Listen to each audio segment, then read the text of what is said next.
नमस्कार बंधुरा अनुर हेसेले आपनादेर सकलके स्वागत।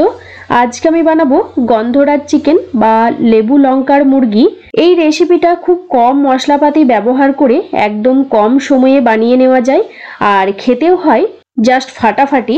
চিকেনের সাথে গন্ধরাজ লেবুর ফ্লেভারটা দারুণ লাগে। আপনারা আগে এই গন্ধরাজ চিকেন বানিয়ে না থাকলে অবশ্যই একবার বানিয়ে দেখতে পারেন, ভীষণ ভালো লাগে খেতে। ভিডিওটা সম্পূর্ণ দেখবার অনুরোধ রইল। ভালো লেগে থাকলে কমেন্ট করে জানাবেন। আর আমার চ্যানেলে যারা নতুন দর্শক আরও নতুন নতুন রেসিপি দেখবার জন্য অনুর হেসেলকে সাবস্ক্রাইব করে রাখবেন। তাহলে আসুন শুরু করা যাক আমার আজকের রেসিপিটি। গন্ধরাজ চিকেন বা লেবু লঙ্কার মুরগি বানানোর জন্য আমি এখানে 750 গ্রাম চিকেন নিয়েছি। চিকেনটা ভালো করে ধুয়ে পরিষ্কার করে রেখেছি। এখন চিকেনটা ম্যারিনেট করে নেব। তাই চিকেনের মধ্যে দেব স্বাদ অনুযায়ী নুন, আর দেব হাফ চা চামচ গোলমরিচ গুঁড়ো, দেব হাফ চা চামচ হলুদ গুঁড়ো।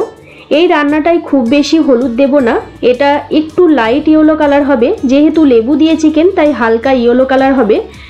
আর দিয়ে দিচ্ছি হাফ চা চামচ কাশ্মীরি লঙ্কার গুঁড়ো, দেব 1 টেবিল চামচ আদা রসুন বাটা, আর দেব হাফ বাটি টক দই। আমি এখানে ছোট বাটির হাফ বাটি টক দই নিয়েছি। দইটা দিয়ে দেব। দেব গন্ধরাজ লেবু। গন্ধরাজ লেবুর যে ওপরের খোসাটা আছে সেই খোসাটাকে আমি একটা গ্রেটারের সাহায্যে গ্রেট করে দিয়ে দিচ্ছি।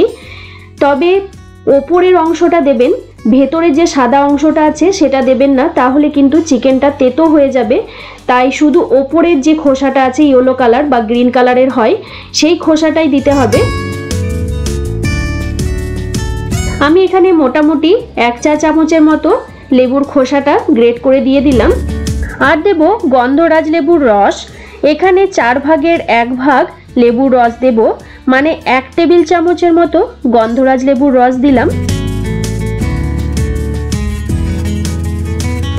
আর সবার শেষে দিয়ে দেব 1 টেবিল চামচ সাদা তেল বা রিফাইন্ড অয়েল। এবার সমস্ত কিছু চিকেনের সাথে খুব ভালো করে মেখে নেব। চিকেনের সাথে সমস্ত মশলা ভালো করে মেখে নেওয়ার পর এটাকে আমি ঢাকনা বন্ধ করে আধ ঘন্টা ম্যারিনেট হওয়ার জন্য রেখে দেব। চিকেনটা আধ ঘন্টা ম্যারিনেট করে নেওয়া হয়ে গেছে। এবার রান্নাটা শুরু করব, তাই গ্যাসের মধ্যে কড়াই বসিয়ে নিয়েছি।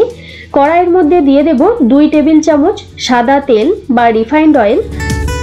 তেলের মধ্যে ফোড়নে দেব গোটা গরম মশলা, যেমন এখানে আছে 2 টুকরো দারচিনি, 3টে ছোট এলাচ, 3টে লবঙ্গ, আর দেব 12 থেকে 15টা গোটা গোলমরিচ, দেব 2টো তেজপাতা। গ্যাসের ফ্লেমটাকে মিডিয়াম টু হাইতে রেখে ফোড়নটাকে 10 থেকে 15 সেকেন্ড সময় ধরে ভালো করে ভেজে নেব। ফোড়ন থেকে যখন সুন্দর গন্ধ বের হতে শুরু হবে তখন এর মধ্যে দিয়ে দেব একটা বড় সাইজের পেঁয়াজ। আমি পেস্ট করে রেখেছিলাম, সেই পেঁয়াজটা দিয়ে দিচ্ছি। গ্যাসের ফ্লেমটাকে মিডিয়ামে করে দিয়ে আমি পেঁয়াজটাকে ভেজে নেব যতক্ষণ না পেঁয়াজের ঝাঁঝালো গন্ধটা চলে যাচ্ছে বা পেঁয়াজের কাঁচা গন্ধটা চলে যাচ্ছে, ততক্ষণ পর্যন্ত নাড়াচাড়া করে পেঁয়াজটাকে ভেজে নেব। পেঁয়াজ ভেজে নেওয়া হয়ে গেছে। এখন এর মধ্যে দিয়ে দেব 1 টেবিল চামচ আদা রসুন বাটা। পেঁয়াজের সাথে আদা রসুনটাকেও ভালো করে কষিয়ে নিচ্ছি। যতক্ষণ না আদা রসুনের কাঁচা গন্ধ চলে যাচ্ছে ততক্ষণ পর্যন্ত আদা রসুনটাকেও ভালোভাবে কষিয়ে নেব। পেঁয়াজ আদা রসুন খুব ভালোভাবে কষিয়ে নেওয়া হয়ে গেছে। এদিকে চিকেনের ম্যারিনেটটাও আমি ঢাকনা খুলে দিলাম। এবার এই ম্যারিনেট করে রাখা চিকেনটা আমি এই মশলার মধ্যে দিয়ে দেব। মশলার সাথে চিকেনটাকে খুব ভালো করে মিশিয়ে নিচ্ছি।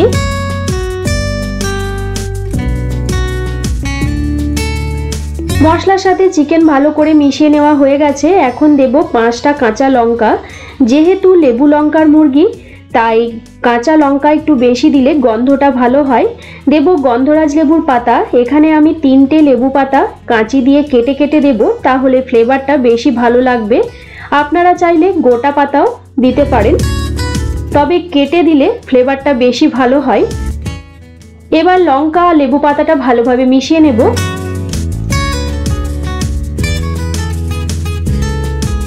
ভালোভাবে মিশিয়ে নেওয়ার পর ঢাকনা বন্ধ করে গ্যাসের ফ্লেমটাকে মিডিয়ামে রেখে রান্নাটা করব।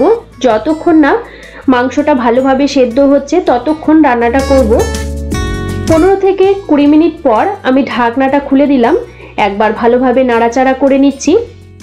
আমি এই রান্নাটায় কোনো জল ব্যবহার করব না। টক দই থেকে যে জল বের হয়েছে বা চিকেন থেকে যে জলটা ছেড়েছে সেই জলেই কিন্তু চিকেনটা আমার ভালোভাবে সেদ্ধ হয়ে যাবে। নিচেটা ভালোভাবে নাড়াচাড়া করে নেওয়ার পর আমি আবারও ঢাকনা বন্ধ করে রান্নাটা করব। যতক্ষণ না মাংস ভালোভাবে সেদ্ধ হচ্ছে ততক্ষণ রান্নাটা করতে হবে ঢাকনা বন্ধ করে করে, আর একবার করে নাড়াচাড়া করে দিতে হবে নিচেটা। মাংস কিন্তু মোটামুটি আমাদের অনেকটাই সেদ্ধ হয়ে গেছে। এই রান্নাটায় আমি কিন্তু কোনো জল ব্যবহার করব না, যেহেতু টক দই দেওয়া আছে সেই টক দই থেকে যে জলটা বের হয়েছে সেই জলেই কিন্তু চিকেন ভালোভাবে সেদ্ধ হয়ে যাবে। সবার শেষে দিয়ে দেব ছোট ছোট টুকরো করে কেটে রাখা গন্ধরাজ লেবু। গন্ধরাজ লেবুটা ভালোভাবে মিশিয়ে নেব।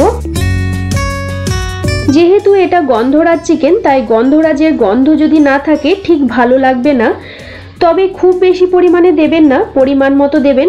লেবুর পাতা বা লেবুর খোসা আবার লেবুর রস, তাহলে রান্নার স্বাদটা কিন্তু ভীষণ ভালো হবে। যদি বেশি পরিমাণে হয় তাহলে কিন্তু রান্নার স্বাদটা একটু তেতো হয়ে যেতে পারে। সবার শেষে দিয়ে দিলাম আরও 3টে কাঁচা লঙ্কা। এবার ভালোভাবে মিশিয়ে নিচ্ছি। তারপর আবারও 5 থেকে 7 মিনিট গ্যাসের ফ্লেমটাকে লোতে করে দিয়ে ঢাকনা বন্ধ করে রান্নাটা করব। তারপর ফিরে আসছি। 5 মিনিট পর আমি ঢাকনাটা খুলে দিলাম। দেখুন মাংস কিন্তু আমাদের একদম সুসিদ্ধ হয়ে গেছে, আর মাংস থেকে দেখুন তেলটা বেশ সুন্দরভাবে ভেসে উঠেছে। আমি এই রকম পর্যায়ে গ্যাসের ফ্লেমটাকে বন্ধ করে দেব। এর থেকে আর বেশি ঘন করব না, তাহলে যখন ঠান্ডা হবে তখন একদম শুকনো শুকনো হয়ে যাবে। একটু ঝোলঝোল থাকা অবস্থাতেই আমি বন্ধ করে দিলাম। তৈরি হয়ে গেল আমার আজকের রেসিপি গন্ধরাজ চিকেন বা লেবু লঙ্কায় মুরগি। বন্ধুরা, আমার আজকের রেসিপি যদি আপনাদের ভালো লেগে থাকে আপনারাও বাড়িতে ঠিক এইভাবে একবার ট্রাই করে দেখতে পারেন। আশা রাখি আপনাদেরও ভীষণ ভালো লাগবে। আমার আজকের রেসিপি কেমন লাগলো অবশ্যই কমেন্ট করে জানাবেন, একটা লাইক করবেন, বন্ধুদের সাথে শেয়ার করবেন। আর আমার চ্যানেলে যদি নতুন বন্ধু হয়ে থাকেন তাহলে চ্যানেলটাকে সাবস্ক্রাইব করে পাশের বেল নোটিফিকেশনটা প্রেস করে অল অপশনটা প্রেস করে রাখবেন। তাহলে আমি চ্যানেলে যখনই কোনো নতুন রেসিপি শেয়ার করব সবার প্রথমে নোটিফিকেশন আপনাদের কাছে পৌঁছে যাবে।